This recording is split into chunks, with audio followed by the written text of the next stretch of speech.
All right, everybody, we are back. My first guest is the star of the Comedy Central series Chappelle's Show. This Saturday, you can see him in his Showtime special, Dave Chappelle, For What It's Worth. Please welcome, hottest guy out there right now, Dave Chappelle.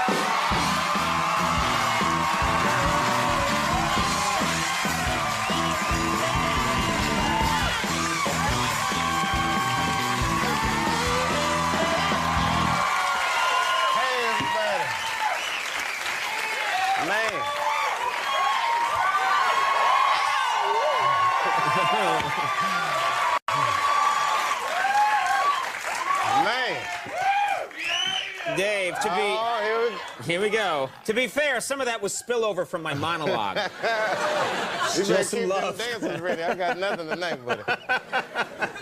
How are you? I've been. You know, when I wear that shirt, I don't get away with it. You know what? Hi, everybody. Yeah. That's right. How are you?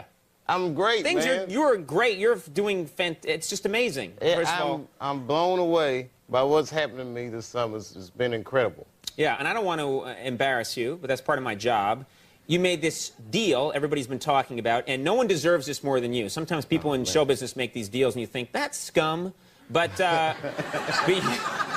Eric Estrada, what? I'm after Estrada. He's getting away with murder. But no, but you made this deal, Comedy Central, huge deal, $50 million deal. Everybody's talking about it. What are you going to do with that money? How has this changed your life? Nothing's changed, man. I spent $100 grand on leather pants. But you were probably doing that before. I mean, yeah, it's all the same. I've been giraffe shopping with the Jacksons. But other than that, it's just the usual stuff. It's just that my old friends aren't into giraffes like I am now. Right. You know? They can't keep up with me. They can't keep up with you. It's just a difference. What about offers to do movies? You know, I mean, I know you've done movie work before, but now you're this hot, the phone's got to be ringing off the hook. Yeah, it's funny, because before I wasn't getting any movie offers, and now I get a lot of offers for, like, bad movies. Mm-hmm. Like those Planet of the Apes type roles. What? You saw that movie, Planet of the Apes, with Mark Wahlberg. The remake, yeah. Well, yeah, they're both racist to me, man. Like, the first one was like, you know, just get your damn dirty ape hands off me. I'm like, oh, come on, what are you really talking about? Or like, and then I see the new one, I'm thinking, this is a more progressive time, this will not be as racist. And then they had the apes was setting the dinner. Yeah, I'm not even making this up, they was eating watermelon. I was like, oh, come on, man. So the apes was eating watermelon. And then, like, later on in the movie, they're running from the apes and, like, running the water because the apes can't swim. Which is like, oh, word, obviously these apes can talk, but they can't swim. And then at the end, it's like, when I seen the ape smoking a Newport, I just got up and... Yeah, you're right. That's not good. That's another thing that's changed since I made all this money. I stopped smoking menthol. There you go. I didn't stop smoking, but I don't smoke anything that they market to black people. Really? That's where the poison is, as far as I'm concerned. I can't make it that easy, baby. I keep them confused. I'll smoke stuff like Virginia Slims. I look at the box like, nobody's gonna hurt this white woman. Give me 2 packs of Virginia Slims. Not right. Smoking is bad, everybody. Kids, if you're watching, don't smoke. But it's pretty funny to talk about. Yeah.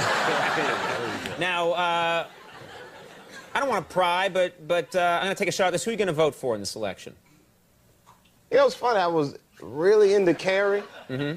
Then when I got all this money, now Bush is looking a little better now that I got this money.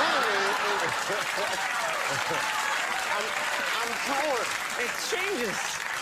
I mean, I'm black, yet I'm rich now, so I just, the feelings I have inside, I don't know. Oh, what are you gonna do? Which one of these white people gonna take care of me? You gonna be in that voting booth with your Virginia Slims, thinking about it. In my leather pants and ascot. Giraffe's gonna lean in, hurry up! Let's go. Now, are you going to be a charitable person now? Is this going to, you know, and maybe you were before, but do you think you're going to try and help the people around you? Well, since I've joined the Republican Party, no, I'm not. That's good. That's good. They'll take care of themselves. Nah, man, I'm pretty charitable. There was, matter of fact, there was a guy that used to live in front, and he wasn't even, I shouldn't say lived, he was homeless, obviously homeless. He used to stand in front of my apartment. And one night I was coming home from shooting late, and I saw him, it was cold out, he's shivering. So I just gave him $20, which is something I didn't think about. Just get something to eat, man, whatever. And he was so grateful. I'll never forget. He was just like, thank you, brother. This means a lot. I'll never forget you. And people say that all the time. This guy never forgot. As a matter of fact, he came to my house every day after that, knocking on the door. He's like, come on, man, I just need some money. I could get something to eat. And he's shivering. I'm like, come on, dog, it's July, for real. What you want? He's like, I'm hungry, please. So he's hungry. I'm not going to turn away a hungry person. And I'm like, well, what are you trying to eat? He's like, what? A burger. I need a burger. But I'm like, I need more information. Do you want cheese on it? Do you want fries? Different burgers cost different amounts, right? I need to know how much money to give you. He's like, I want some crack, okay? I want some crack. Maybe some fries, too, but mostly crack. You were wasting the guy's time. He had business to do. I felt bad. But then I'd see him, and I'd try to, like, encourage him, like, you know, when I'm coming out. Like, you can beat that crack. And I guess that's, like, an annoying thing to say to a crack addict, because he's just like, all right. Easier said than done. Thank you very much for that encouraging word. Until you mentioned it, it never occurred to me. Now, I can't believe this, but you were invited to go to the Republican convention. That's true? Well, no, kind of. What happened was I was doing that Anderson Cooper show. Right. So Anderson was tied up at the convention. He's like, can we come interview you on the floor at the Republican convention, which is too much attention for me. I mean, any black dude that walks in there is going to have a million cameras on. If Bigfoot walked in at the same time, they'd be like, Bigfoot's a Dave Chappelle at the... Bigfoot is taking a seat with the Colorado delegation. And Dave Chappelle's a black person at the convention. Now, how are your, and again, this is about your life, but I know you have two boys. Yeah, man. These guys... you act like I just reminded you. Yeah. No, man. Oh, yeah. Those Yeah. guys, man. I hope y'all are watching. Y'all should be asleep. But, How are they? How are they doing? they're great. My oldest son just finished his first year of school. If you want to call it school, I mean, he's like 4. So I don't even know what they're learning. I went to one of, you know, those parent-teacher conferences, which I was nervous, because if they say anything less than he's incredible, then I'll get mad. So, but she was like giving me his report card, like his running is great. His jumping is incredible. She goes through all the litany, she goes, but he needs to learn how to use his words more. So I'm like, what does that mean, use words? She said, well, like at nap time, if someone's sleeping on his mat, he should come tell me and not kick that person. I was like, what you think I'm raising, a snitch? Kick him, son. You guys want to get some help? Kick him. The kid's doing the right thing. That's right. I'm trying to get him to keep it real, you know. Keep it real. Yeah, man. I don't Good. want no son to come telling everybody who does something. Just kick him. Kick him. Kick him hard. Yeah, he'll move. Just kick him. All right. Well, Dave Chappelle, For What It's Worth, premieres Saturday night at 9 on Showtime. And you know what? No one deserves all the success more than this guy right here. Dave Chappelle. Keep going. Rose Byrne. Coming up, we'll take a break. We'll be right back. That's funny.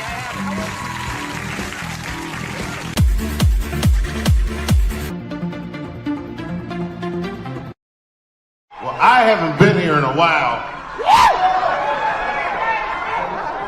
but I knew I was overdue. There's only one person I could think of that Asheville wanted to see way more than me.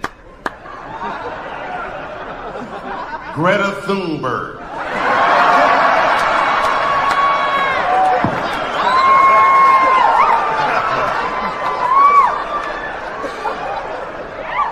Thunberg is Time Magazine's Person of the Year. Yep, it's been a terrible, terrible year. Get that bitch out of my face! Oh, she drives me nuts. How dare they import an angry white woman from Sweden? We got plenty of angry white bitches here. We don't need you, Greta Thunberg.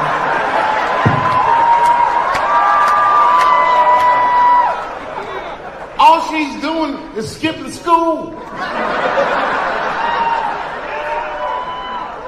I used to skip school too, nigga. I never attached a cause to it. Every time she talks, I roll my eyes, like Jeopardy. I'll take things that black people don't give a fuck about for $1,000.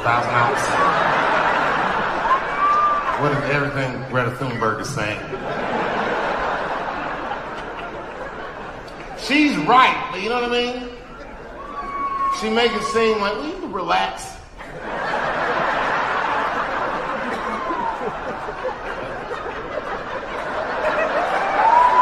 I tell you what, every show, without fail, there's always a white girl on the balcony making them kinds of noises. I feel like it's the same bitch in every city. I don't know what. Who is this bitch screaming like that? That has nothing to do with what anyone's talking about.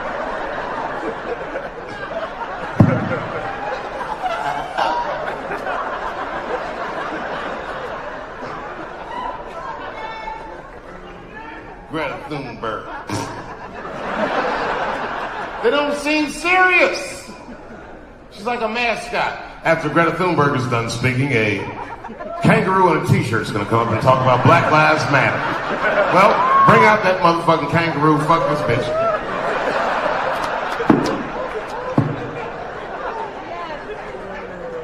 How old are you, Greta Thunberg? What? 16? Get out of here. This is America. We're going to let R. Kelly out of jail and he's going to pee on you.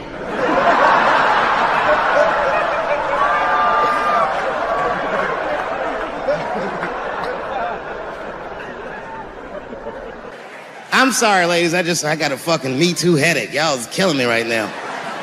It's really fucking tough to watch what's going on. You know, ladies, I said it in my last special, and I got in a lot of trouble for this. I told you were right. But the way you're going about it is not going to work. But I'm biased. I said it. Louis C.K. was a very good friend of mine before he died in that terrible masturbation accident. And it was his room. You read the story. He was masturbating in his own room. That's where you're supposed to masturbate. And then he said, hey, everybody, I'm gonna pull my dick out. Nobody ran for the door or nothing like that. They all just kind of hung out like, I wonder if this guy's serious. And he came on his own stomach. There it is. What is the threat? Have any women ever seen a guy that just came on his own stomach? This is the least threatening motherfucker the earth has ever seen. All you see is shame in their face and cum dripping down like pancake butter.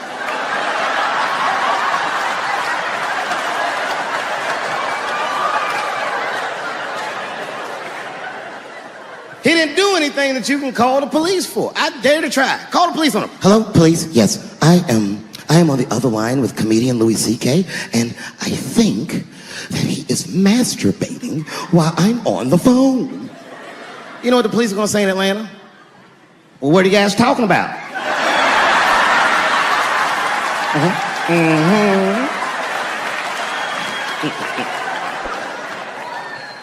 Caitlyn Jenner, whom I've met, wonderful person. Caitlyn Jenner was voted Woman of the Year. Her first year as a woman. Ain't that something? Beat every bitch in Detroit. She's better than all of them. Never even had a period. Ain't that something? Oh, I'd be mad as shit if I was a woman. I'd be mad if I was me. If I was in a BET Awards sitting there and they're like, and the winner for Nigger of the Year, Eminem, my man. The only thing in our society that bothers me the most is the way that men and women don't get along no more. That's really what's bugging me about it. Men and women just don't get along. Like, I hear women say this all the time. I know a lot of you sisters be like, chivalry is dead. Don't you? Don't y'all feel that way? Like men aren't gentlemen anymore? That's right. Chivalry is dead. And women killed it.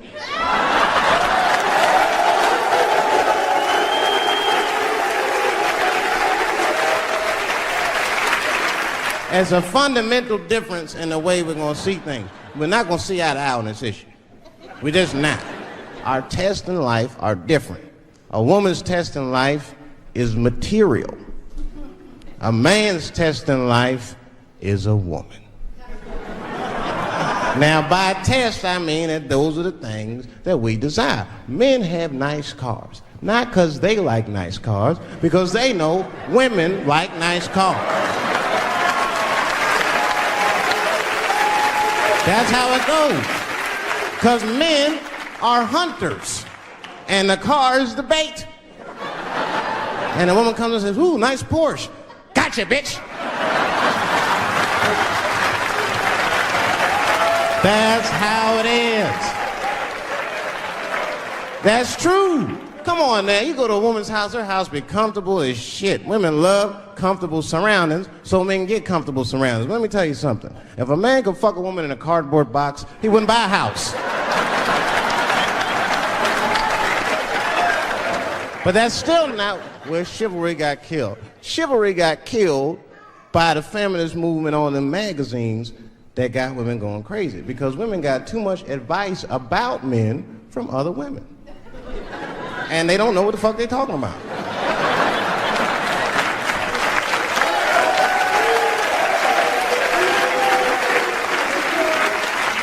And it's true. I see this shit in the magazines. I don't read them, but I be seeing the cover. I be in the grocery store, fellas, you look at one of the magazines like, what is this? And they say on the cover, 100 Ways to Please Your Man by some lady. Get out of here, man. Come on. Ain't no 100 ways. That list is 4 things long. Just suck his dick, play with his balls, and then fix him a sandwich and don't talk so much. And everything's happy.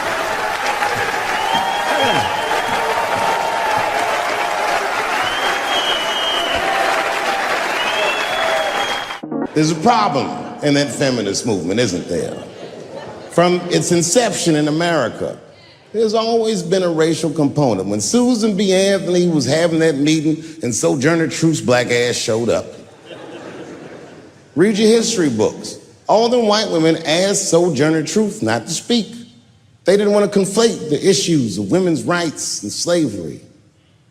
But you know how black bitches are. Sojourner Truth went up there anyway.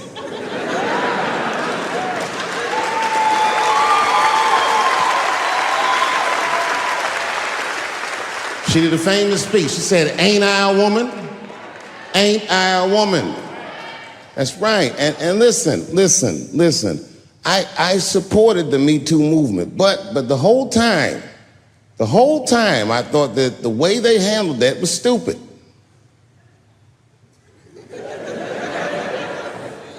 It was white. It was like,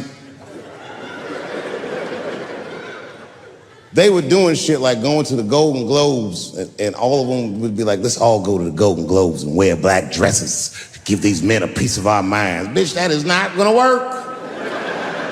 You think Martin Luther King's gonna be like, I want everybody to keep riding the bus, but wear matching outfits? You gotta get off the bus and walk. It's real talk. Real talk, that was a silly movement. I want everybody to wear a crocheted pussy hat so they know we're serious. What the fuck was y'all doing? And then I said something about it in one of my specials, and all these women actresses came after me. I said, man, fuck y'all too, you canceled. I ain't jerking off to none of your pictures again.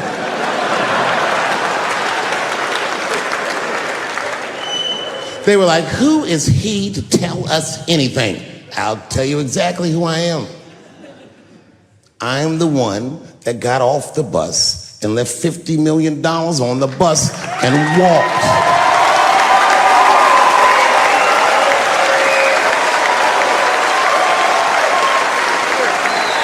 I agreed with these women. I just didn't agree with what they were doing about it. Right. Right. No, it was annoying as fuck. Because if these women were serious, you know what they would have done? They all would have fired their agents. And they would have went to the mailroom of one of these big agencies and found a woman that was busting her hump in there and said, if you want to talk to us, then you have to talk to her. And if they did that, then she would be big and they would be big and nobody would get fed to Harvey Weinstein. But did they do that? No. Was that their idea? No. Surprisingly, it was mine. And what I think the feminist movement needs to be very successful is a male leader.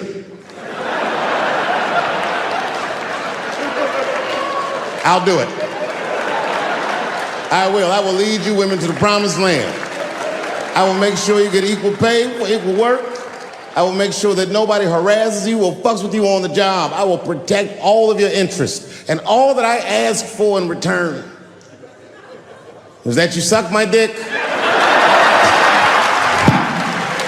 And now we're right back to square one, aren't we? Grow up, that doesn't make me gay. I just titty fucked her. His titties are as real as any titties in L.A.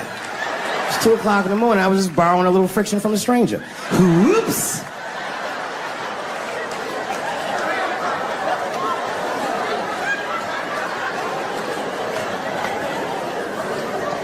It's the madness of youth. It's the types of mistakes that a man makes when he's young. I wouldn't even know that it's necessarily a mistake. It was a wild night out. But I don't do it like that anymore. I'm old. I'm 44 now. Thanks. It's the first time in my life I've ever, started to physically feel my age. It's tough, man. You know how I know I'm getting old? This is embarrassing, but I was in my hotel room. I'm not gonna lie, I was jerking off, and I was, really sweating it out. And this is when I knew I was old. I just gave up in the middle, nothing even happened.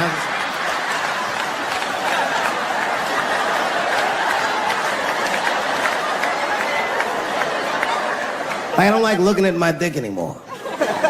My dick looks distinguished. It's old, an old-looking dick. It's got salt and pepper hair all around it. My dick looks like Morgan Freeman in the 90s. Without the dots.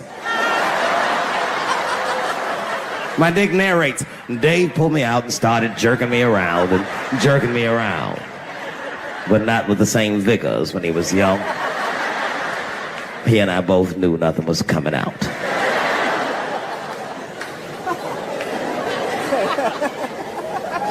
I see my age in my children. I came home from the road. This is not long ago. I've been gone for, if you can picture, I was gone for weeks and weeks. And when I came back, nobody was home. Now, one person in my family thought that maybe I'd like to see them when I got back. They knew when I was coming back, but they just weren't home. And that shit was a wake-up call. You know, when my kids were little, and the tour bus would pull up to the house, these motherfuckers would spill out. Dad is home, hooray! And they'd hug me and kiss me, and then, as the years went on, they'd get less interested. Hey, everybody, look, it's Mr. Promises back from the road.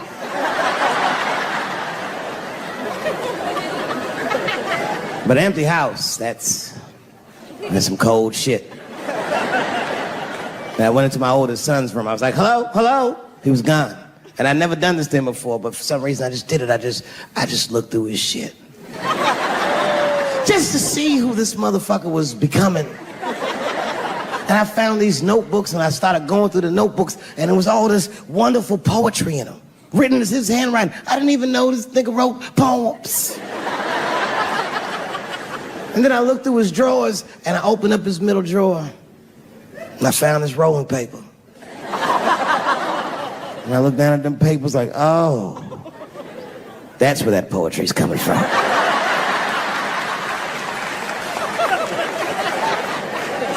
And that shit broke my heart. I mean, I smoke weed, but I mourned my son's innocence. And I cried a little bit.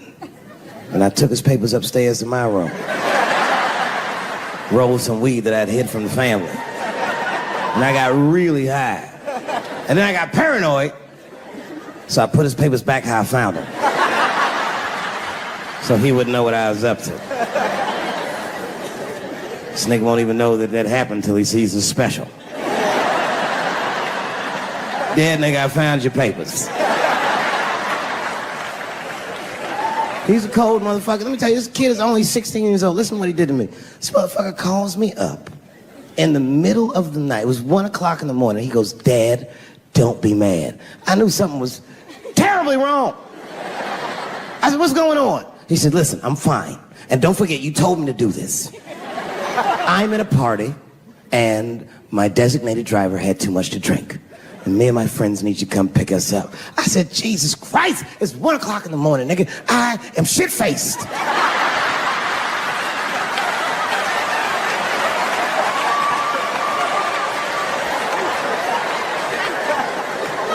But I figured, fuck it, it's better me than some kid. I might as well roll the dice and go pick my nigga up. I said, all right, I'm coming to get you. Just give me the address and I'll be right there. And then he gave me the address and I was shocked. I said, son, you are not gonna believe this, but I'm at the same party, nigga.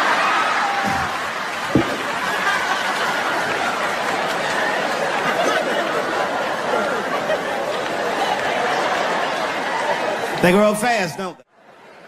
Can I ask you a weird question? I want to make you feel uncomfortable. You don't have to answer it, and if it doesn't go well, we'll just edit it out anyway.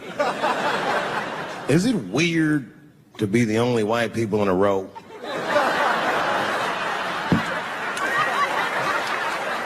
Is it weird? I mean, you can be honest. Does it feel strange? Are you worried at all? Give me your money, motherfucker. I'm just fucking around. This guy got ice in his veins. He didn't even buckle. You know, like many black men my age, the first time I voted was 8 years ago. Right. I saw Obama on TV and said, oh, I'm voting for this nigga. I remember the day I voted for Obama. I voted in Ohio, and my vote matters in Ohio. Ohio is a battleground state. But when I pulled up to the polls, all the soldiers were in line. There were so many black people in that goddamn line, I didn't even know it was a polls. I thought it was a check cashing place.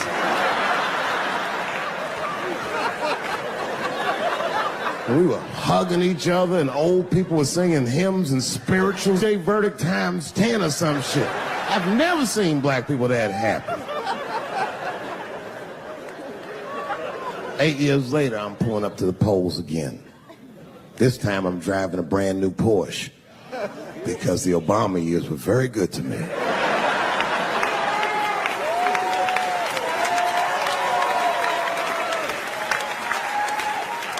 I was early voting, and when I parked my car, I figured out something that it would take the rest of the country another week to figure out. I understood that Donald Trump was going to be our next president because in Ohio, unlike D.C., you could see the results in the parking lot.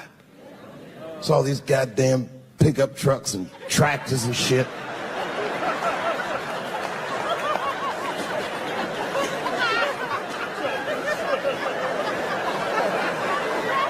And then I walked up and I saw a long, long line of dusty white people.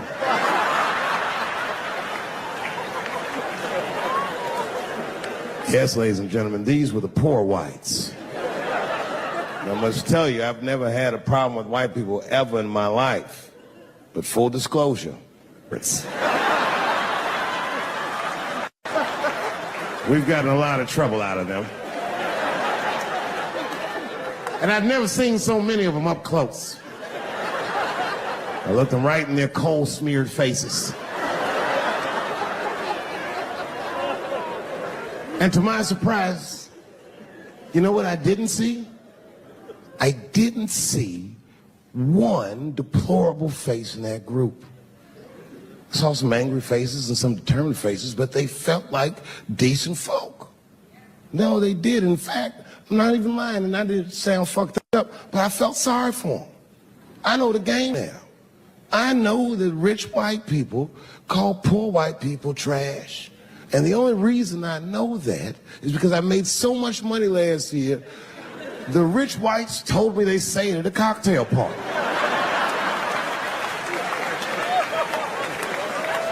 And I'm not with that shit. And I stood with them in line like all of us Americans are required to do in a democracy. Nobody skips the line to vote. And I listened to them. I listened to them say naive, poor white people things. Man, Donald Trump's gonna go to Washington and he's gonna stand there thinking to my mind, you dumb motherfucker.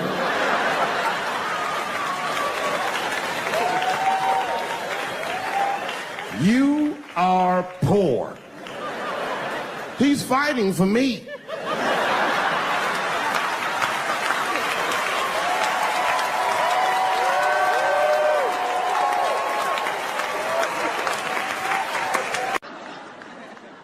You know who I feel real bad for is Indians. Everybody feels bad for Indians. They get dogged openly because everybody thinks they're dead. These motherfuckers are not all dead, all right? I've seen, with my own eyes, I've seen a gathering of 1,500 Native Americans. They were all gathered in one place. The place is called Walmart in New Mexico. There's Indians everywhere. I'd never seen Indians before. I wasn't even sure if they were Indians. It's fucked up, but I asked one of them. It's not nice, but I seen him in the sports section looking at bows and arrows. I had to say something, excuse me. I don't mean to be rude. Are you an Indian? And he was cool. Yes. Yes, I'm Indian. Still didn't believe him. I had to test him to be sure. This is fucked up. But I had a gum wrapper in my pocket, so I balled that shit up and I threw it on the floor. And a single tear came out his eye. I said, oh, shit. I had so many questions. So what tribe are you from? I am a Navajo. I said, word. I studied you in social studies. You're a hunter-gatherer, correct? He said, I guess so. That's what you wish to call it. I said, why? What do you call it? He said, I am an alcoholic.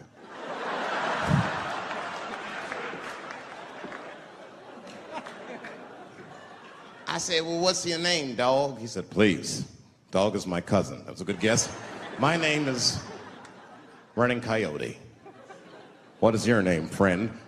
And that shit caught me off guard. I mean, I didn't want to say my name was Dave to a motherfucker named Running Coyote. This don't feel good enough. He just put me on the spot. I said, huh?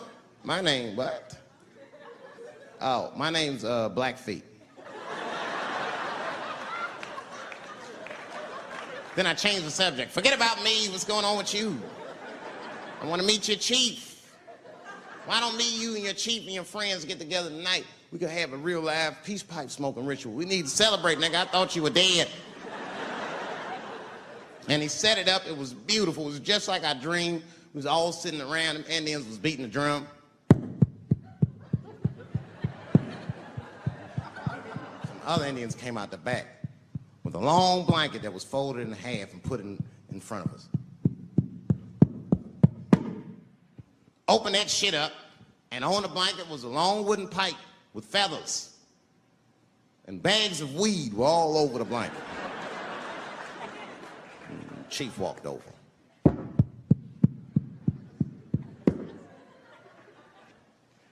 The big ones are 50. The little ones are 25. And these are 10.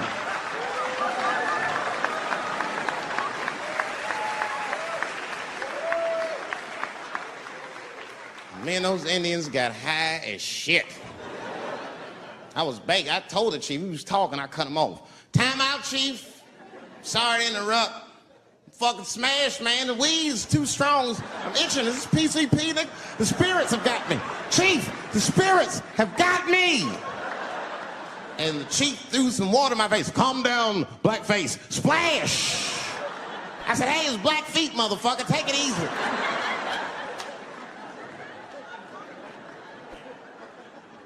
Blackfeet, you're welcome to stay amongst me and my tribe for the night until the spirits leave you. And they gave me my own teepee to sleep in, which sounds nice. I personally felt like it was a little fucked up, you know, because they all had houses, man. It's like, why can't I sleep with y'all in the house and watch TV? Nigga, I can't be on this grass all night.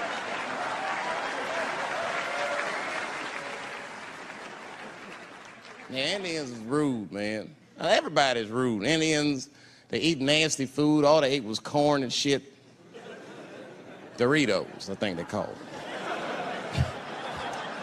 That's right. People only see the surface. They see the division in our foods. It's because I eat chicken and watermelon. They think that that's something wrong with me. Let me tell you something. If you don't like chicken or watermelon, something's wrong with you, motherfucker. There's something wrong with you. Where are all these people that don't like chicken and watermelon? I'm sick of hearing about how bad it is. It's great. I'm waiting for chicken to approach me to do a commercial, nigga. I'll do it for free, chicken. It's the least I can do. They make fun of Latin people for eating, what y'all eat? Beans, rice, corn. Listen, that's not a reason to hate a motherfucker, all right? It's funny, but it's not a reason to hate.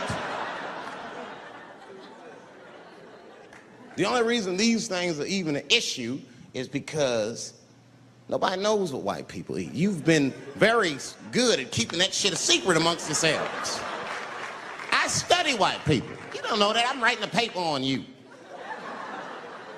Not even for school, nigga, just to do it, just to get, I'm just doing this independent research. I'm spending my money, that's why I'm working so hard. I follow you around grocery stores. They freak out. I just try to peek in the cart. They always say, get away from my cart, nigga. What are you looking at? Chicken and giblets are over there. You must be lost. These are vegetables.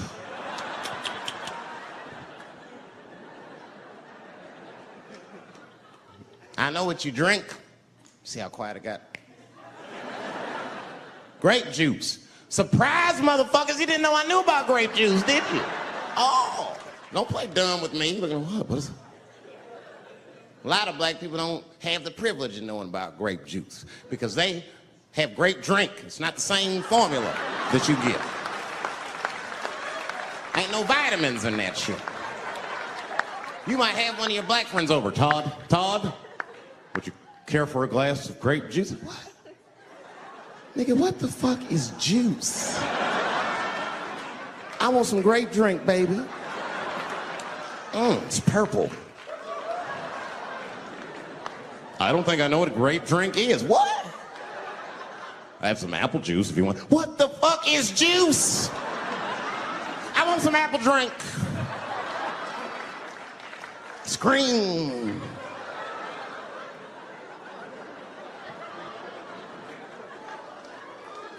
Remember that commercial for Sunny Delight when all the kids run in from outside playing? And they all run to the fridge. All right, I got some purple stuff, some Sunny D. As soon as you say Sunny D, all the kids go, yeah! Watch the black kid in the back. If you ever see that commercial again, look at that black kid. He'd be like, I want that purple stuff. That's drink, nigga, that is drink. They want drink. I want all them vitamins, nigga, I went drink. Sugar, water, purple. That's the ingredient, sugar, water, and of course, purple. It's too fucking much. I got a lot of things to talk about tonight. First of all, I've stopped smoking weed. With black people, you didn't let me finish, motherfuckers. God damn. I'm sorry, black people, to break the news so publicly, but I can't smoke with you anymore.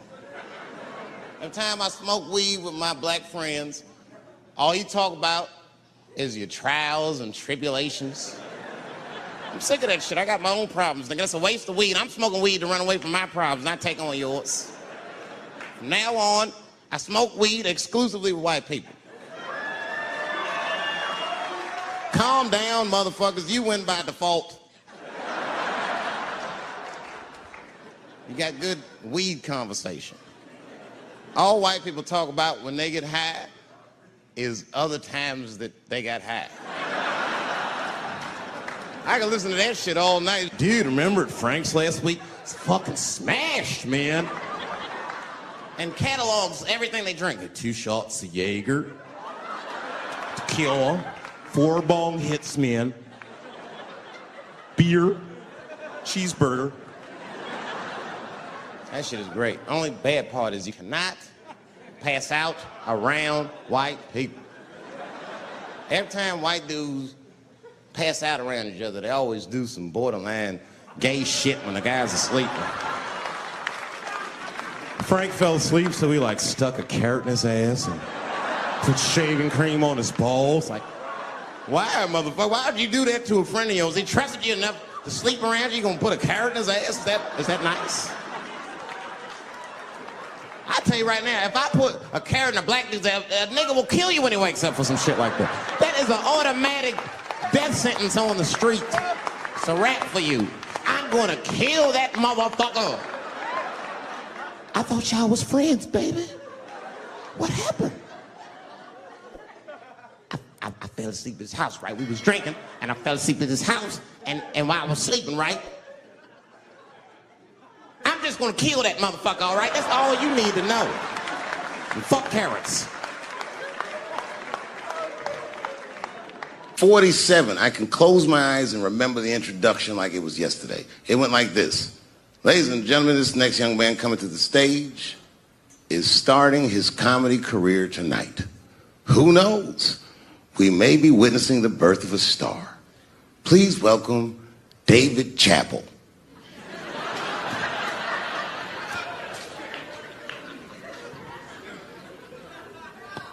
From the first time that I ever held a microphone, I was sure this was it. I knew I was home. I knew I had found my thing. And my God, man, I was a child. I got good.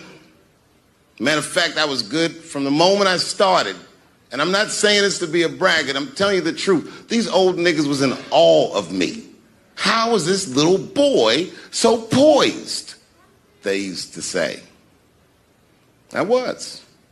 I mean, you know, I got better, but it started out good. About a year into it, when I was 15 years old, I had written a joke during the AIDS epidemic about having a Goodyear condom. Something, I don't even remember the joke. Something about an industrial strength condom by Goodyear. I just remember all the comedians really liked that joke. And there was an older comedian. And he came to me one night after the show, after he saw the joke, and he said, listen, I got an audition at another comedy club, and I was wondering, do you mind if I do that joke? I just want to borrow it. Now, I'm a kid. I don't know any better. I'm like, borrow it? Well, I guess, sure, if it'll help your career. I let him do the joke. And then weeks later, I was waiting to go on at a comedy club, and he went on before me, and he did the joke.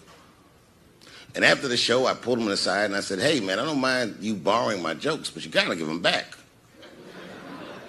He said, oh, I forgot to ask you. He goes, let me buy that joke from you for $50. And I said, man, I'd do it, but I'm just starting out. I need all the material I can get. The idea being that the more material I can accumulate, the faster I'll be able to make money for my work. I said, I can't do it. I want my joke back. I'll never forget this. Remember, I was a 15-year-old child. This guy was a grown-ass man. He stood up over me so I could see how big he was. And he said to me, really? I can just take it. And he did. I got scared because I was a child. But I never forgot that. I never forgot that. I was 15 years old. I'm 47 now. I think about this guy all the time. When I look at my own kids and I see how young and innocent they are, I can't believe someone did that to me. And I don't think about it every day because that was the worst thing that happened to me. I think about it every day because that was the first time that someone ever did that to me. But in my career, it has happened many, many times since, where someone would intimidate me or scare me and take something that I believe was mine. I'll tell you another story. Now I'm 18 years old. I'm living in New York City, and I just finished my first road tour, which was a very difficult tour. I'll spare you the details. Now I'm back in New York, but my rent is paid, thank God. And I have $60 to my name, and a woman that I had met in Pittsburgh, a bad Dominican bitch,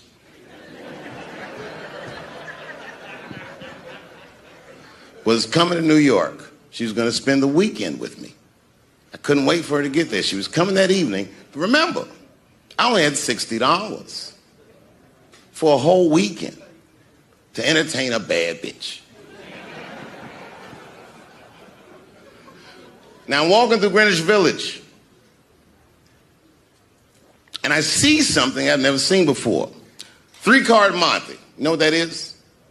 Yeah, the guy had the whole thing. The table was set up, and he had the 3 cards, and the crowd was hooting and hollering, and he was like, find the red card, find the red card, and people were playing. Sometimes they win, sometimes they lose, but it was really exciting, and I'm standing there watching it, and I noticed while I'm watching them play this game that the red card, the one you're trying to find, had just a little bend on the corner. And I'm watching it, and I'm like, yo, this guy doesn't seem to know that red card is bent. I'm going to beat this motherfucker. And I walked up to the table, and I said, let me play a hand. And I put my last $60 on that table, and he starts to shuffle and find the red card, find the red card. And I kept watching that bent card go around the table, make sure I kept my eyes on that bent card.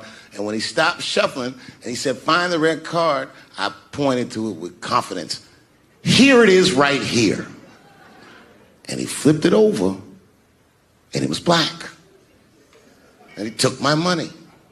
I couldn't fucking believe that. How did this nigga do that? Was that magic or sorcery? I was confused. So you know what I did? I sat there, and I watched him for a real long time play the game. And I realized that all those people who was doing all that hooting and hollering and betting, my God, they were his friends. They were in on the whole thing. I felt so wronged. I felt so stupid. And then the next sucker came up to the table and was about to put his money down. And I said, fuck that, man. Don't put your money there. All these niggas is in on it. It's a trick.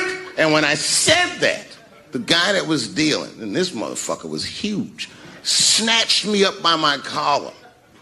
Feel how strong he was when he grabbed me. I was a skinny little guy. And he was gonna maul me. And the only reason he didn't, I'm sure, is because he saw the fear in my face. And that fear, he looked at me. I saw his eyes go from hard to soft. He softened. Then he looked at me like the way a father would look at a child. And he said to me, young man, don't ever come between a man and his meal. I never forgot that either. Most niggas would have to run the streets for years to learn a lesson that profound. It took me 2 seconds. Never get between somebody and their paper. Taking a man's livelihood away from him is akin to killing him. Do you know why Prince, the famous rock star that was a friend of mine, do you know why he called himself the artist when he came back?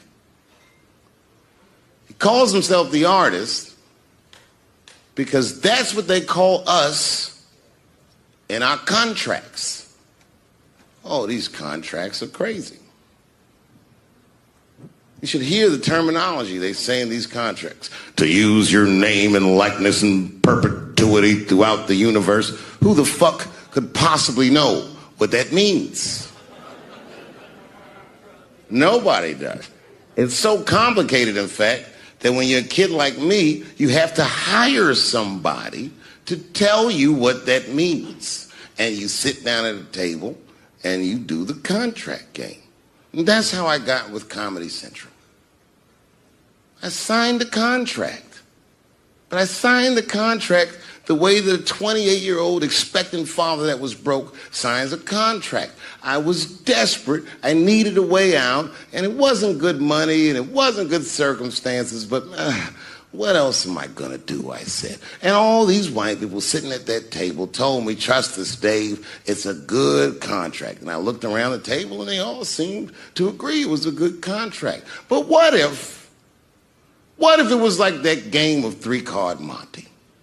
What if they were all friends and I didn't know it? And the bag of money was Iceberg's money in the first place. What was I talking about?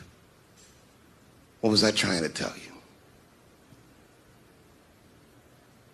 Last week, 2 weeks ago, whenever it was, I call Lauren Michaels and I tell him, okay, I'll do it. I'll do Saturday Night Live on election night. And the day I made that phone call, the day I committed to it, it gets announced that Netflix is streaming Chappelle's show. Not just Netflix. HBO Max is streaming it too. Let me tell you another story about HBO. No, hear me out. Did you know, before Chappelle's show was at Comedy Central, I pitched that show to HBO. I told them what I wanted to do. Now, these are executives. All they have to do is say, yeah, we'll take it, or no, thank you, we won't. But they didn't say either of those things. They went too far. They said, literally, what do we need you for? That's what they told me, as they kicked me out of the office. What do we need you for? And here we are, all these years later, and they're streaming the very show that I was pitching to them. So I'm asking them, what do you need me for?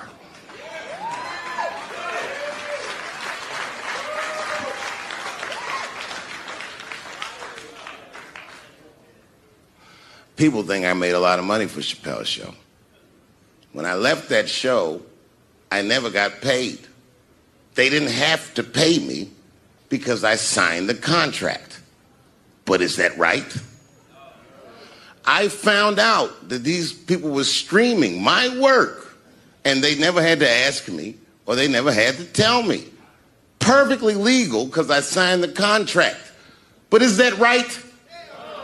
I didn't think so either. That's why I like working for Netflix. I like working for Netflix because when all those bad things happened to me, that company didn't even exist.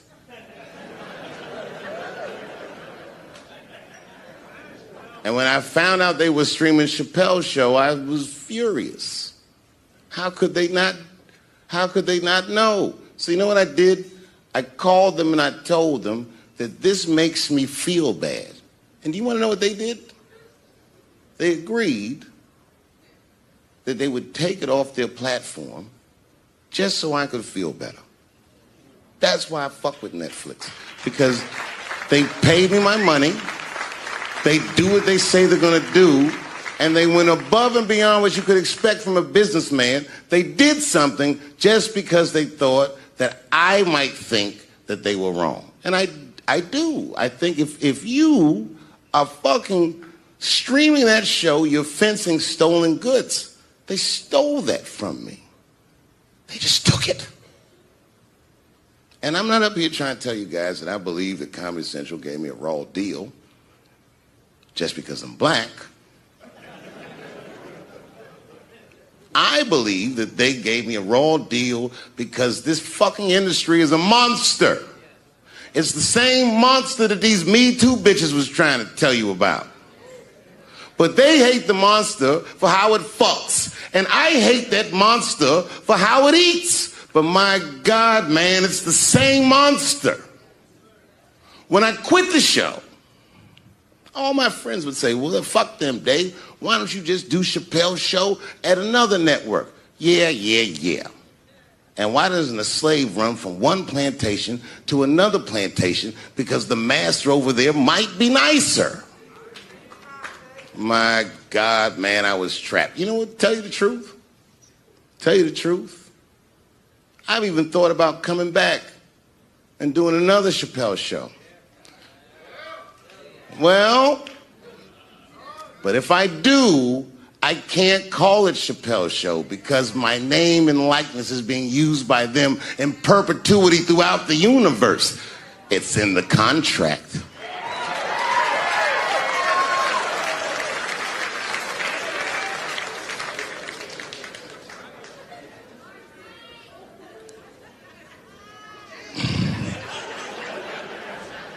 You're not supposed to do this in my business.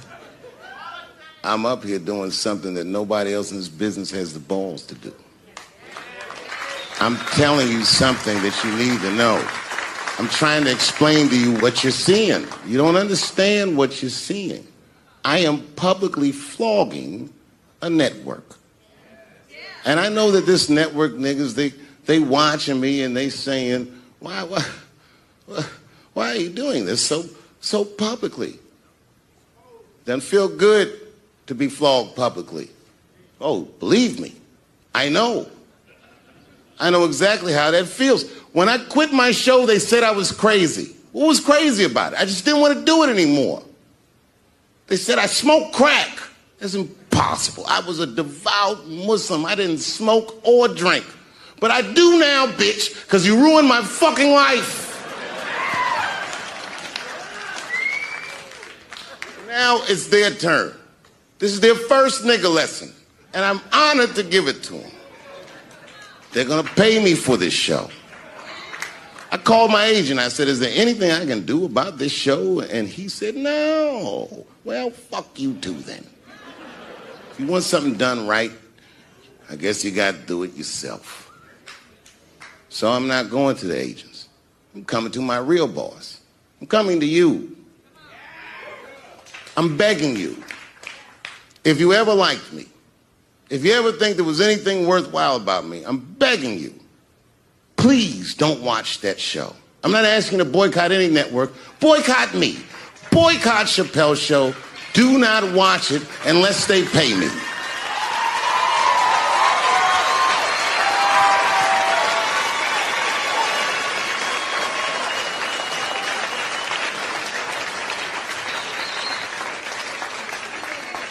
If you're a shareholder at Viacom, then I'm talking to you.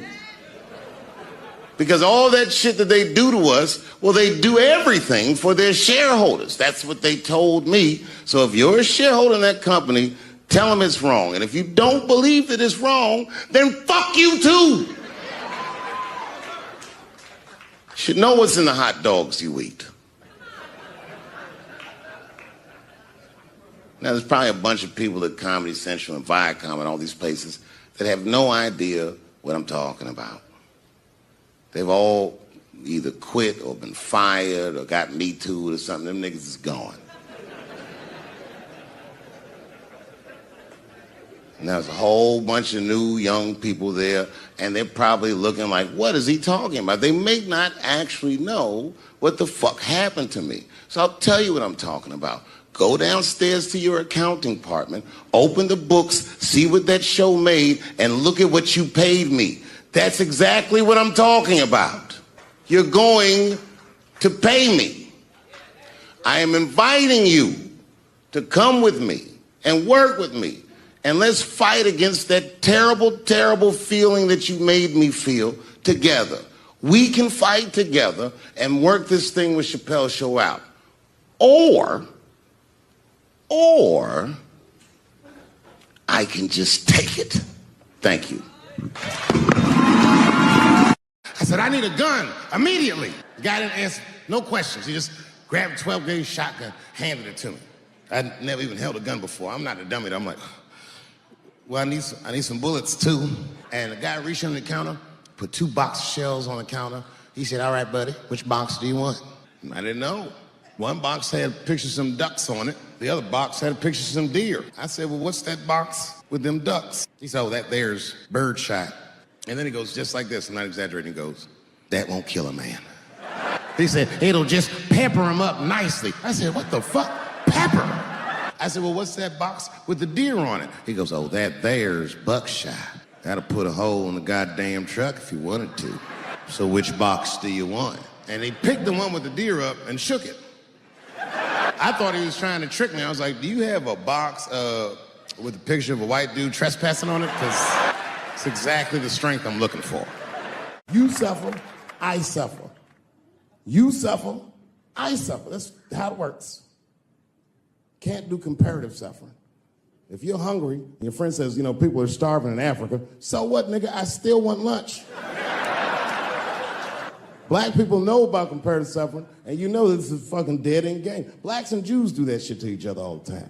You ever played Who Suffer More with a Jewish person? It's a tough game. Whenever you think you got the Jewish guy on the ropes, that motherfucker will be like, well, don't forget about Egypt. Egypt? God damn, nigga, I didn't know he was going all the way back to Egypt. There was a big dance coming up in the middle school. I was 12 years old. I said, Dad, can I go to the dance? He said, of course you can go to the dance. I want you to get out and meet some more kids. I said, great. It costs $3 to get in. And my dad said, ooh, sorry, son, I don't have it. I was like, what the fuck? You don't have $3? Well, then how are we alive, Dad? Dad said, if you want to go to the dance bad enough, I'll tell you what, there's some money in the change jar, get the money from there. I was 12 years old. That's what I did. I showed up to the dance early. There's a long line of kids waiting behind me while I'm at the door trying to count out 300 pennies to get inside. I will never forget this shit as long as I fucking live.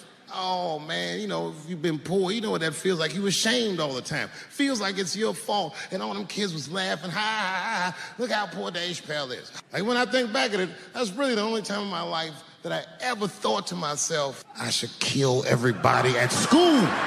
Let me tell you, this kid is only 16 years old. Listen to what he did to me. This motherfucker calls me up in the middle of the night. It was 1 o'clock in the morning. He goes, Dad, don't be mad. I knew something was terribly wrong. I said, what's going on? He said, listen, I'm fine. And don't forget, you told me to do this. I'm at a party, and my designated driver had too much to drink. And me and my friends need you to come pick us up. I said, Jesus Christ, it's 1 o'clock in the morning, nigga. I am shit-faced. But I figured, fuck, it's better me than some kid.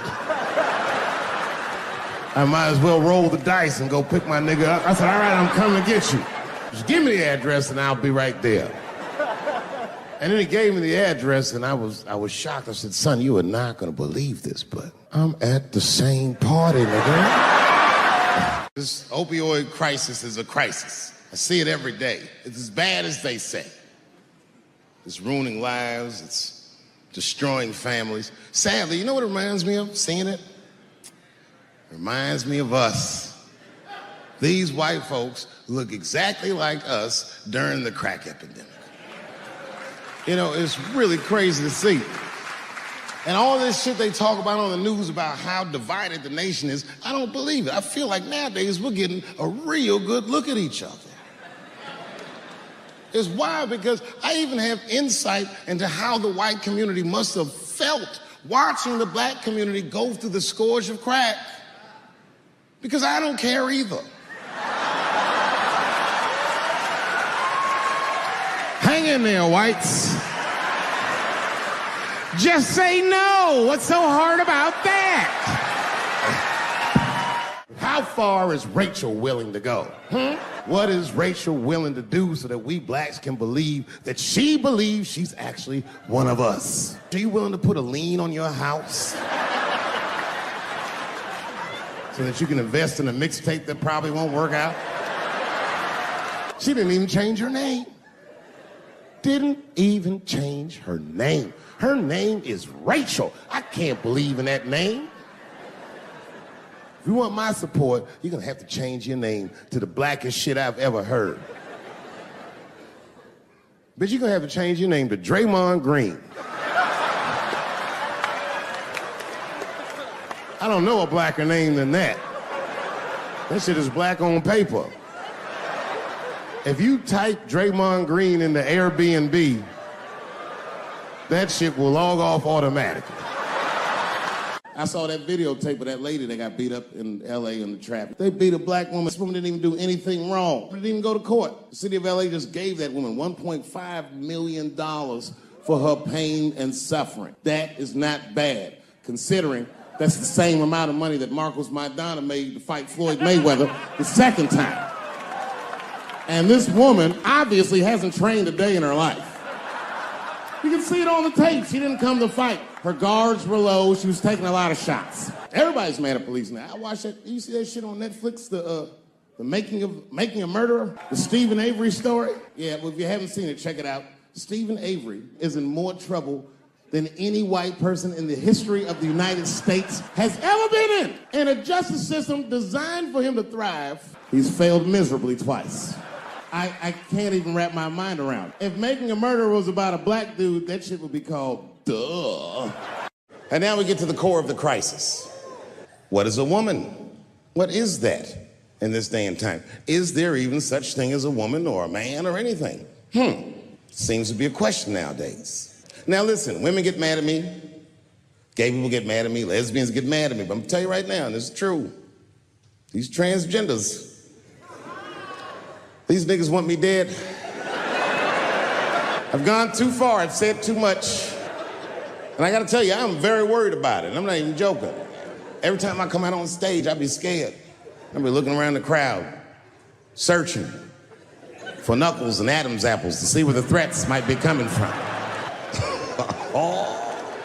A nigga came up to me on the street the other day. He said, "Careful, Dave, they after you." I said, "What? One they or many theys?" You can't scare these white people. I tried.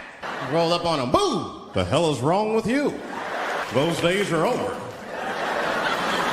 I'm glad that, like we're doing a show here by Howard, and you see like white people come out, and that's good. One thing I'm seeing, you'll be walking down the street and you'll see like a group of black dudes walking. Not just any old black dudes, we talking, thugs. Talking, there'll be some thugs. And in a group they got like one or two, sometimes as many as 3 white guys will be with them. You ever seen this shit? Let me tell you something about those white guys. Those white guys are the most dangerous motherfuckers in them groups. It's true, man. It ain't no telling what they've done to get them black dudes respect. But them black dudes have seen them do some wild shit, I'll tell you that. I've been trying to tell brothers that. Every group of brothers should have at least one white guy in it. I'm serious, for safety. Because when the shit goes down, somebody's gonna need to talk to the police.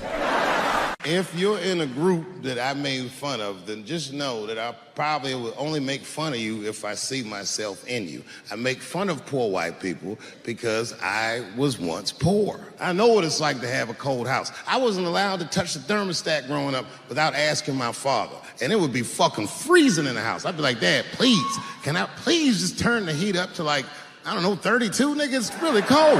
And my dad would say, "Just put more clothes on, David. Got all 3 of my outfits on, nigga. Will you look at me? I'm freezing up here." And I said this, I didn't say it to him, but I said it in front of him so he could hear it. I said, "I fucking hate being poor." And my dad got really upset. "You are not poor." He said, "Poor is a mentality." He said it's a mentality that very few people ever recover from. Don't you forget it, son. You are broke. Americans generally respect one another's beliefs, even if they don't share those beliefs. I know I do. I respect everybody's beliefs except Amish people. Because they are the only ones that I can say clearly their God is wrong. Speed limit is 75 miles an hour in Ohio, and 1 lane of traffic is blocked by a goddamn horse and buggy. Your God is ridiculous. All the Amish people around my way know me too. Not from television. obviously. They know me from the streets, because when I see them horse and buggies, I'll pull the Porsche over and talk to them. Ezekiel. Ezekiel, are you sure that God doesn't want you to have any of this technology or this energy? Huh? Huh? I can't hear you, nigga. Let me turn this air conditioner off. What did you say? And sitting next to the bees, all the way in the back seat by themselves, looking out the window, that's the T's. Everybody in the car respects the T's, but everyone also resents the T's. It's not the T's fault, but everyone in the car just feels like the T's are making the trip take longer. Anything the T's say gets on everybody's nerves. And then the T's don't even say anything bad. They just be in the back talking to himself. I'm hot. Shut up. Shut the fuck up, okay? Just roll the window down, you bitch. I don't know what you... What? Just said I was hot. Could you pull over at the next exit? I need to use the restroom. There is not a restroom for you for 4 states, nigga. Will you just shut the fuck up so we can get where we're going? I ain't doing trans jokes no more. You know what I'm gonna do tonight? Tonight, I'm doing your own handicap jokes. Well, they're not as organized as the gays. And I love punching down. There's probably a handicap in the back right now, because that's where they usually make them sit.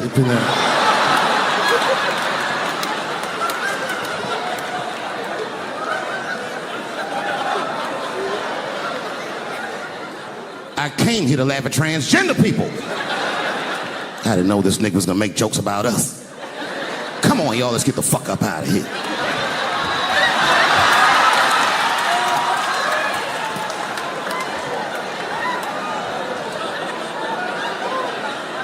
Yeah, it's about time somebody let these handicaps have it. And they done met their match tonight. Fuck them. One time I was on Capitol Hill, and I seen a handicapped congressman. Madison Cawthorn, that's his name.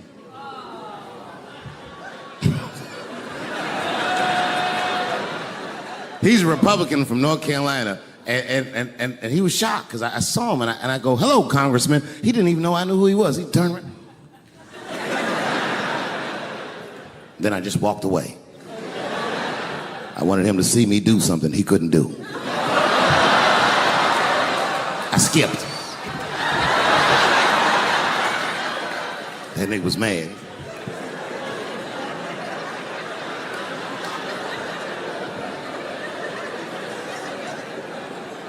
He's no longer a congressman. I don't know if you follow politics. I'm not trying to be funny, but he lost his seat. He ran a bad race. Oh, buddy, yes, he did. And you know what he did wrong? He was running for Congress again, and this motherfucker tried to be controversial. He was on all them right-wing podcasts talking all that shit. He was like, Washington is worse than Hollywood. I was at home like, what? He said, these people are disgusting. They have orgies and sex parties and drug parties. And I was thinking, this nigga sounds like Juicy Smouye. He's lying. Now, I don't doubt that they do this kind of shit in Washington. But I doubt he's seen it with his own eyes. Because who the fuck invites a paraplegic to an orgy? So this nigga can roll around and snitch on everybody.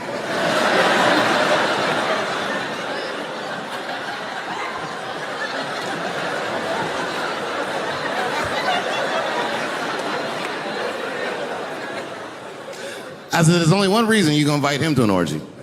And you know what that is. Have at it, guys. I can't feel anything. Let's get this bill passed for America.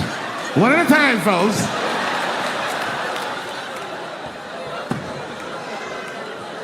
Oh, buddy. Yep. Yeah, the handicaps are the new people I punch down on. To be honest with you, I've been trying to repair my relationship with the transgender community because I don't want them to think that I don't like them. And you know how I've been repairing it? I wrote a play I did, because I know that gays love plays. It's a very sad play, but it's moving. It's about a black transgender woman whose pronoun is sadly nigger.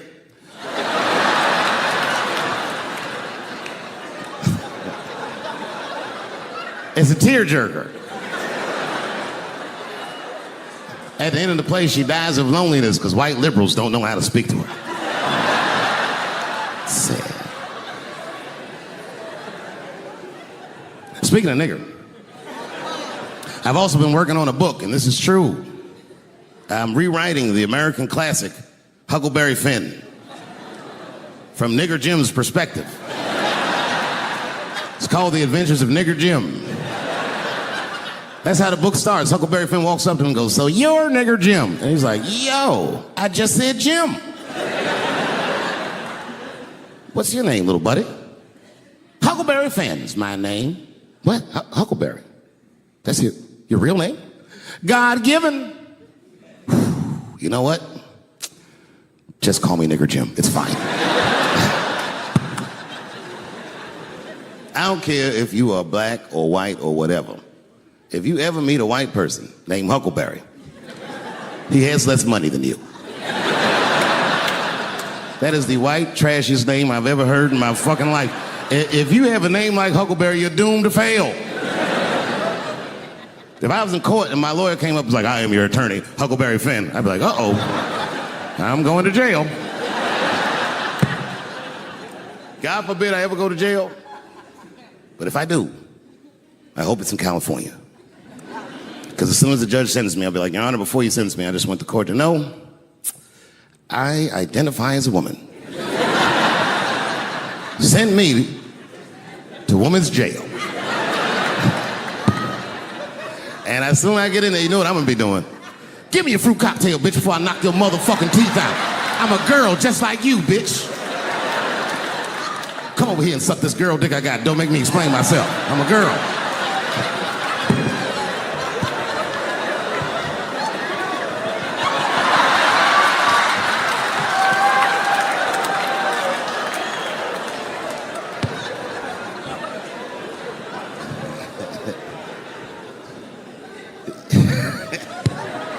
Hello, xin chào tất cả các bạn nha. Chào mừng tất cả các bạn đã quay trở lại với kênh YouTube này nha.